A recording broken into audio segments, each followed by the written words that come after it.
Star plus में आज के झनक के एपिसोड में आपको कभी ऐसा पल देखने को मिला है जब सच्चाई किसी तेज रोशनी की तरह अचानक सामने आकर सारे खेल, सारे छल और सारी चालाकियां एक ही झटके में जला देती है। जब किसी का भरोसा टूटता है तो उसका दर्द इंसान को अंदर से तोड़ देता है, लेकिन प्यार जब चोट खाता है तो गुस्से की आग और भी भड़क उठती है। झनक, ऋषि और मिस्टी का यह त्रिकोण भी अब इतनी उलझनों में फंस चुका था कि कॉलेज का हर कोना इस तूफान की आहट सुनने लगा था। मिस्टी लगातार झनक को नीचे दिखाने की कोशिशों में लगी हुई थी। उसकी हर चाल झनक को एक ऐसे जाल में धकेलने के लिए थी जिससे निकलना नामुमकिन लगे। लेकिन जैसा हमेशा होता है, झूठ चाहे कितने भी मजबूत ताले में बंद हो, एक न एक दिन टूट ही जाता है। रात की शुरुआत आम थी, लेकिन जाल पहले ही बिछ चुका था। जैसे ही झनक और आयुष उस रेस्टिंग रूम में गए, मिस्टी और उसकी सहेलियों ने बाहर से दरवाजा बंद कर दिया। ताला लगने की आवाज मिस्टी के दिल में जीत का नशा भर रही थी। उसे लगता था कि अब झनक की इज्जत की कहानी खत्म होने वाली है और सुबह होते ही वो खुद इस कहानी की मालकिन बनकर दुनिया के सामने इसे पेश करेगी। रात भर मिस्टी को नींद नहीं आई। वह अपने फोन को बार बार देखती, अपनी प्लानिंग में गुम, यह सोचते हुए कि सुबह का वो पल कितना रोमांचक होगा जब वह सबके सामने झनक और आयुष को फंसाया हुआ देखेगी। ऋषि को बुलाना तो उसके खेल का सबसे खतरनाक लेकिन सबसे जरूरी हिस्सा था। सुबह के 4 बज रहे थे। बाहर अंधेरा था, लेकिन मिस्टी की आंखों में जीत का सूरज पहले ही उग चुका था। उसने अपने फोन को कसकर पकड़ा, अपनी सांसें धीमी की, आवाज में नकली डर भरा और ऋषि का नंबर मिला दिया।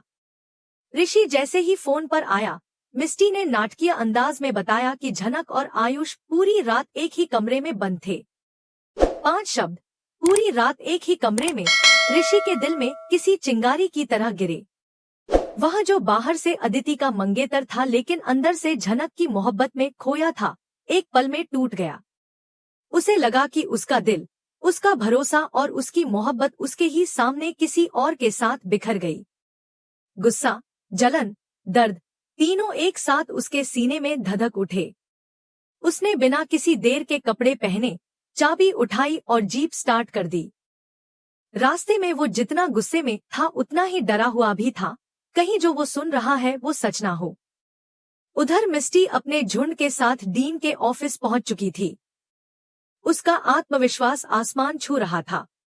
जब ऋषि की जीप कॉलेज गेट से तूफान की तरह अंदर आई, उसके कदमों में वो बेचैनी साफ दिख रही थी जो रात भर जागने और मानसिक यातना के बाद किसी को भी पागल कर सकती है। मिस्टी नाटक जारी रखते हुए डरने का ढोंग करती रही और बोली कि वह सिर्फ मदद चाहती थी। पूरा ग्रुप उस रेस्टिंग रूम के पास पहुंचा जिसमें मिस्टी को पूरा यकीन था कि सब कुछ वैसा ही मिलेगा जैसा उसने प्लान किया था। ताले में चाबी घुसी, ताला खुला, दरवाजा चरमराया और जैसे ही खुला, वक्त थम गया। कमरा बिल्कुल खाली था। मिट्टी तक नहीं हिली थी वहां। ना झनक, ना आयुष, ना कोई निशान। पूरे खेल की हवा उसी पल निकल चुकी थी। मिस्टी का चेहरा ऐसा लग रहा था जैसे किसी ने उसकी रूह तक निकाल ली हो। डीन उसके ऊपर बरस पड़े। ऋषि, जिसने अंदर पहुंचकर दोनों को फंसा हुआ देखने की उम्मीद की थी, एक झटके में ठहर गया। गुस्से की आग बर्फ में बदल चुकी थी। पूरा खेल उल्टा पड़ चुका था। मिस्टी पागलों की तरह कमरे के अंदर दौड़ी, हर कोना चेक किया, अलमारी खोली, बाथरूम देखा, लेकिन सब खाली। वह घुटनों के बल गिर गई।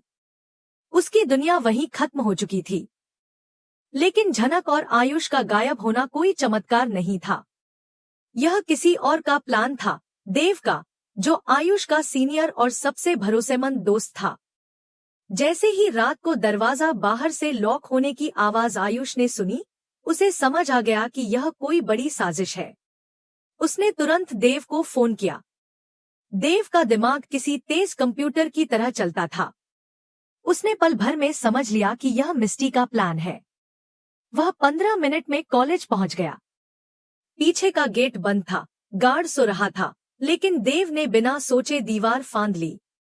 उसने सीसीटीवी ब्लाइंड स्पॉट्स का इस्तेमाल किया ताकि किसी को पता ना चले और बिना आवाज किए कमरे का अंदरूनी लॉक खोल दिया।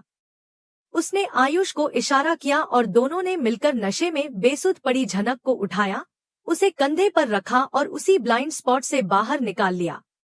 देव झनक को अपने हॉस्टल के प्राइवेट रूम में ले गया, जहां कोई पहुंच नहीं सकता था।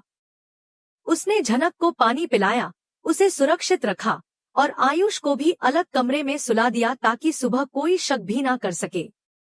इसी वजह से सुबह जब सबको लगा कि झनक फंस चुकी है, असल में वो बच चुकी थी। और अब असली खेल शुरू होना बाकी था, क्योंकि झूठ का जो साम्राज्य मिस्टी ने बनाया था वह टूट चुका था और उसकी नींव के नीचे से जमीन खुद देव ने खींच ली थी।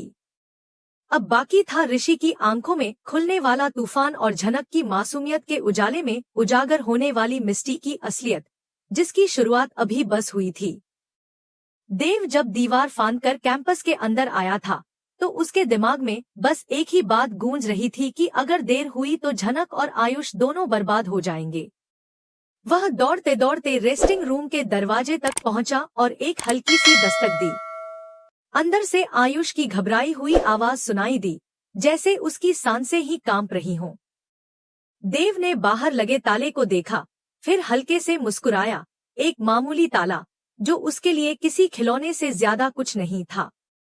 अपने दादाजी से उसने यह हुनर विरासत में पाया था कि ताला कितना भी पुराना या नया हो, खुलकर ही रहेगा। उसने अपना वॉलेट निकाला, जिसमें असल में उसके छोटे छोटे औजार छिपे होते थे। 2 मिनट की खटपटर के बाद एक हल्की क्लिक की आवाज आई और ताला अपनी हार स्वीकार करता हुआ खुल गया। दरवाजा खुलते ही देव की आंखें झनक पर टिक गईं। उसका चेहरा पीला, चाल ढीली और आंखें आधी बंद। उसे देखकर देव का गुस्सा ठंडा और दिमाग तेज हो गया। यह मिस्टी का ही काम होगा, उसने बुदबुदाते हुए आयुष की तरफ देखा। पहले इसे यहाँ से निकालना जरूरी है। सुबह ये लोग यहाँ तमाशा जरूर लगाएंगे। दोनों ने मिलकर झनक को संभाला और कॉलेज की अंधेरी गलियों से गुजरते हुए गहरे सन्नाटे में लड़खड़ाते सिक्योरिटी गार्ड को बिना जगाए गर्ल्स हॉस्टल तक पहुंचे। वार्डन ने झनक को कमरे में रखवा दिया और दोनों वापस उसी जगह लौट आए जहां कुछ देर पहले सब शुरू हुआ था। रात के लगभग 1:30 बज रहे थे। हवा में ठंडक थी, लेकिन आयुष की गर्दन पर पसीने की बूंदें थी। वह गुस्से से भरा हुआ था। जिसने भी यह किया है, मैं उसे छोड़ूंगा नहीं, वह धीरे से बोला। देव शांत था। उसने जमीन पर पड़ा वही खुला हुआ ताला उठाया, उसे हाथों में घुमाया और फिर बिना आयुष को बताए एक मास्टर स्ट्रोक खेल दिया। उसने ताला फिर से दरवाजे में लगा दिया, जैसे कभी खोला ही न गया हो। आयुष हैरान होकर बोला, यह क्या कर रहे हो? देव ने शैतानी मुस्कान के साथ कहा, जिसने जाल बिछाया है वह सुबह अपना शिकार देखने जरूर आएगा, और जब यहाँ ताला बंद मिलेगा तो अपने ही जाल में खुद फंस जाएगा। सुबह होते होते ठीक वही हुआ। मिस्टी पूरी रात बेचैनी से जागती रही थी, अपनी जीत की खुशी में।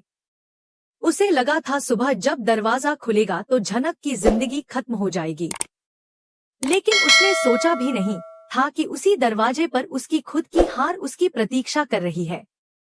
जैसे ही डीन, मिस्टी, उसकी सहेलियां और गुस्से से भरा ऋषि वहां पहुंचे, पूरा ड्रामा शुरू हो गया। ताला खुला, दरवाजा धीरे धीरे चरमराया और अंदर का नजारा देखकर सबकी रूहें जैसे जम गईं। कमरा खाली था, पूरी तरह खाली। झनक भी नहीं, आयुष भी नहीं। मिस्टी का चेहरा फक पड़ गया। उसकी आंखों की जीत वाली चमक अब भय में बदल चुकी थी। वह चीखते हुए कमरे में भागी, बाथरूम देखा, खाली, अलमारी खाली। घुटनों पर गिरकर बड़बड़ाती रही, यह कैसे हो सकता है? वो यहीं थे, लेकिन खेल उससे पहले ही पलट चुका था। ऋषि जो रात भर जलता रहा था, एक पल के लिए सांस लेना भी भूल गया। उसके अंदर गुस्से की ज्वाला जैसे ठंडे पत्थर की तरह जम गई। उसे पहली बार लगा कि वह जिस सच्चाई को देखने जा रहा था वो पूरी तरह झूठ थी। यह झटका उसके अंदर एक दूसरी आग जगा गया, एक ऐसी आग जो अब मिस्टी को झुलसाने वाली थी। और यही पल उस कहानी का मोड़ बन गया जहां मिस्टी की जीत उसकी सबसे बड़ी हार में बदल चुकी थी। धीरे धीरे सच सबके सामने आता गया। पता चला कि मिस्टी ने अपनी हार और ईर्ष्या के चलते झनक को जानबूझकर शराब पिलाई थी।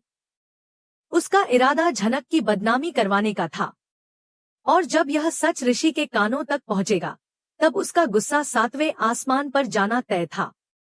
वह मिस्टी पर सिर्फ नाराज नहीं होगा, बल्कि उसे एक ऐसा तमाचा मारेगा जिसकी गूंज पूरे कॉलेज में सुनाई देगी। यह तमाचा सिर्फ उसके चेहरे पर नहीं पड़ेगा, बल्कि उसके पूरे अहंकार को तोड़ देगा।